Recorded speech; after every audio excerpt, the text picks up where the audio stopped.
ada kisah legenda dari tanah Arab yang begitu masyhur hingga sekarang dikisahkan secara turun-temurun dan telah dialih bahasakan ke dalam berbagai bahasa lainnya.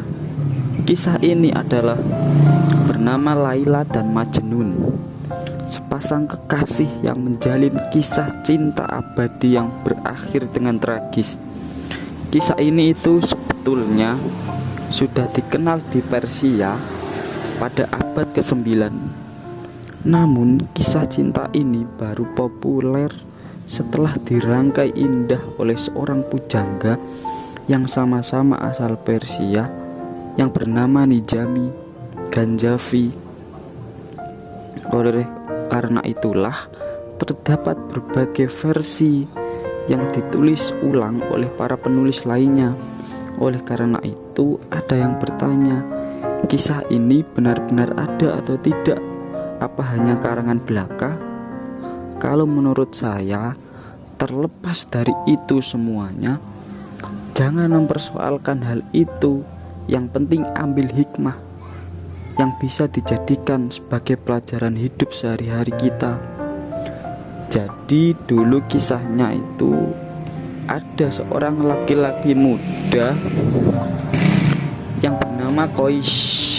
Si Kois ini menjadi idola pokoknya di sukunya, sehingga nanti oleh ayahnya itu dia dijadikan harapan dari sukunya, disekolahkan di tempat yang elit istilahnya. Pokoknya sekolah unggulan kalau hari ini. Nah, di sekolah unggulan inilah dia ketemu dengan Laila. Mereka sama-sama anaknya ketua suku. Laila ini dikenal dengan kecantikannya. Kalau Majnun atau Kois ini dikenal ketampanannya. Di kisah ini yang ingin ditonjolkan bukan soal ganteng ataupun cantik saja, akan tetapi bagaimana orang itu ketika sudah dilanda cinta itu sudah lupa dengan semuanya. Harusnya kan begitu. Kalau kita sudah merasa cinta sama Allah, rasanya semua yang lain itu tidak berarti.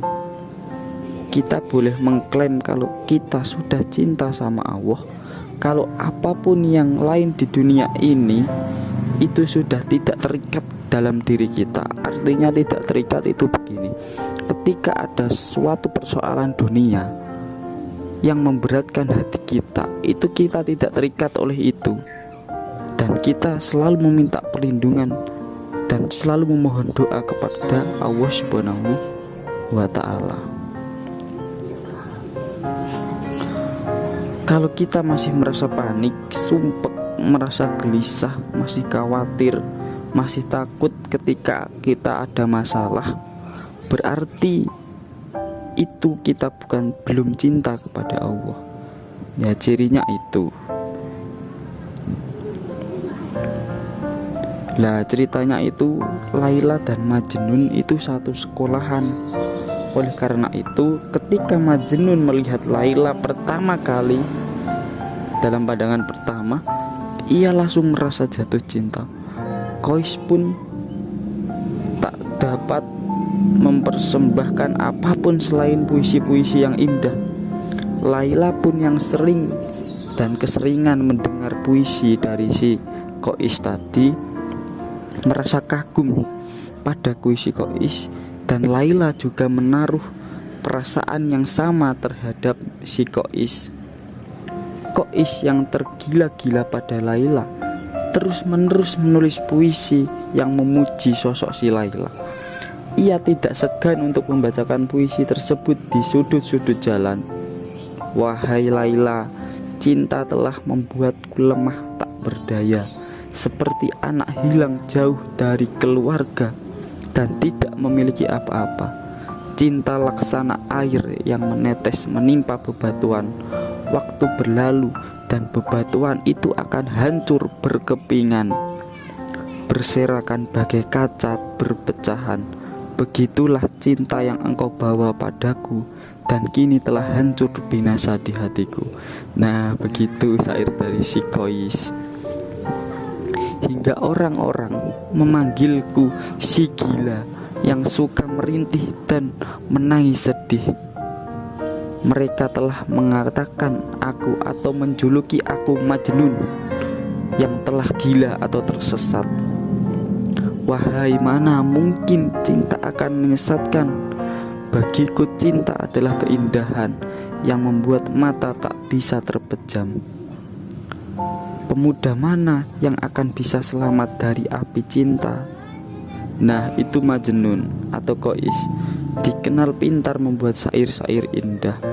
Laila juga begitu. Ada beberapa puisi yang ditulis Laila untuk Majnun, meskipun puisinya nanti kebanyakan itu lewat surat yang dikirimkan pada Majnun.